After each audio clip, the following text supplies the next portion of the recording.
সবশেষে একটা কথাই বলবো, আল্লাহর কাছে লাখো কোটি শুকরিয়া, সেই ঢাকা এয়ারপোর্ট থেকে কুয়েত প্রবাসী ভাইকে তার গ্রামের বাড়িতে পৌঁছে দিয়েছে নাটোর। অ্যাকচুয়ালি আমি জাস্ট উসিলা, পৌঁছায় একমাত্র আল্লাহ তালা।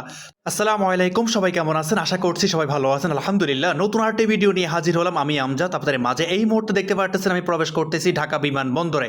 তো আজকে আমার এক কুয়েত প্রবাসী ভাই আসছে, উনি অলরেডি ল্যান্ড করে ফেলছে। ল্যান্ড করে এখন 2 নম্বর টার্মিনাল দিয়ে বের হবে। তো যেই কথা সেই কাজ, আমি মুভ করতেছি এখন 2 নম্বর টার্মিনাল দিকে। দেখতে পাচ্ছি 2 নম্বর টার্মিনাল আগে কোনো গাড়ি ঘর তেমন একটা সিরিয়াল নাই, কিন্তু সামনে প্রবেশ করতে না করতে ভাইরে ভাই এত পরিমাণ ভিড় আর এত পরিমাণ মানুষ, তা বলার বাইরে। এক পর্যায়ে আমি আমার প্রবাসী ভাইকে খুঁজতে খুঁজতে প্রায় হয়ে গেলাম ক্লান্ত। অবশ্যই আমার কাঙ্ক্ষিত সেই প্রবাসী ভাইকে দেখতে পেলাম। ওই সে কাঙ্ক্ষিত প্রবাসী ভাই দাঁড়িয়ে আছে। আসসালামু আলাইকুম। কি অবস্থা? আমি তো আপনার খুঁজতে খুঁজতে হয়রান। আপনি ওইদিকে যাবেন, এখানে দাঁড়াই আছেন। আপনি এদিকটা ঢুকেন। হ্যাঁ, আছে কোনো যুক্তি?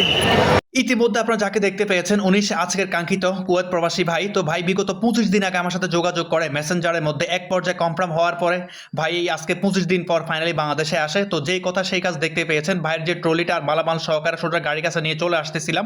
আর এত পরিমাণ গ্যাদারিং মানুষের আর এত পরিমাণ ভিড়, তা বলার বাইরে। কিন্তু ওনার যে মালামালগুলো সেটিং করতে আমার খুবই কষ্ট হচ্ছিল। গাড়ি রাখছি এক প্রান্তে, কিন্তু উনি আর এক প্রান্তে। তো যে কথা সেই কাজ, কিন্তু ভাইয়ের মালামালগুলো অনেক কষ্টে সেটিং করার পর অবশ্যই ভাই গাড়িতে উঠে যাচ্ছে। তো যাই হোক, ইনশাআল্লাহ।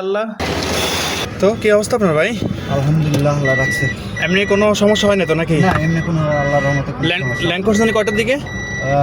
লাইন হচ্ছে 7:15 দিকে। ওই মাল আসতে একটু লেট হয়েছে আর কি। আমি আরো আপনারা খুঁজতেছি কি রে ভাই, কই কই কই আপনারা দেখাই যায় না। আমি এখান থেকে এই সাইডে পালাছিলাম, পরে এদিকে দেখতে পাই না, গিয়ে ওই সাইডে গেছি। ওই সাইডে দাঁড়াই আছি যে এদিকটা যদি ঢুকে তাহলে দেখতে পাবো। আলহামদুলিল্লাহ, অবশ্যই এয়ারপোর্ট থেকে বের হয়ে যাচ্ছি, দেখতে পারতেছেন বাইরের গ্রামের বাড়ির উদ্দেশ্যে। তো বাইরের গ্রামের বাড়ি হচ্ছে নাটোর সদর। তো আল্লাহ পাক যদি সহি সালামতে পৌঁছায় আর কি। আলহামদুলিল্লাহ, অবশ্যই আমার সেই কাঙ্ক্ষিত কুয়েত প্রবাসী ভাইকে রিসিভ করে এখন গাড়িতে উঠে ফেললাম। তো এখন রওনা হয়ে গেলাম বাইরের দেশের বাড়ির উদ্দেশ্যে। তো আমার সেই প্রবাসী ভাইয়ের দেশের বাড়ি হচ্ছে নাটোর।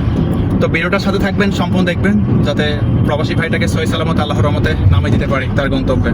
আলহামদুলিল্লাহ, ঢাকা শহর পার হয়ে এখন চলে আসলাম বগুড়া হাইওয়েতে। আর বগুড়া হাইওয়ে কন্টিনিউ এতটা পরিমাণ ফ্রি থাকে, তা বলার বাহিরে। গাড়ি তো পুরো 100-তে 100 টানা যায়। তো সামনে আসতে না আসতে প্রচুর পরিমাণ বৃষ্টি শুরু হয়ে যায়।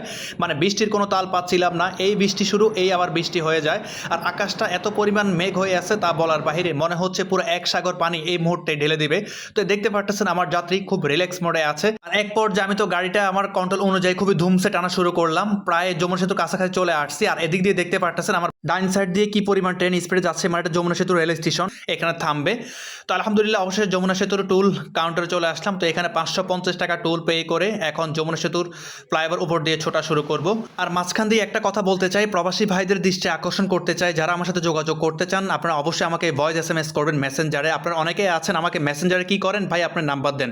ভাই আমি ডিরেক্টলি কাউকে নাম্বার দেই না। যখন এই মেসেঞ্জারে ভয়েসের মাধ্যমে আপনার সাথে আমার কনফার্ম হবে, সাপোজ আপনি বাংলাদেশে আসবেন ভাড়া নিয়ে, আপনাকে ঢাকা এয়ারপোর্ট থেকে রিসিভ করে আপনার গন্তব্য পৌঁছায় দিব, এমন একটা বিষয় নিয়ে ভয়েসের মাধ্যমে যখন আপনার সাথে আমার কনফার্ম হয়ে যাবে, তখনই মূলত আপনি আমার হোয়াটসঅ্যাপ প্লাস ইমো নাম্বারটা পেয়ে যাবেন। আশা করতেছি আপনাদেরকে বোঝাতে পারছি। অনেক প্রবাসী ভাইরা আছেন আপনাদের পরিচয় না দিয়ে আমার কাছ থেকে ডিরেক্টলি নাম্বার চান। এইভাবে আমি কাউকে নাম্বারও দেই না, আর SMS এর রিপ্লাইও দেই না। তো আলহামদুলিল্লাহ, যাই হোক, ইনশাআল্লাহ প্রবাসী ভাইদের নিয়ে চলে আসলাম নাটোর সদরে।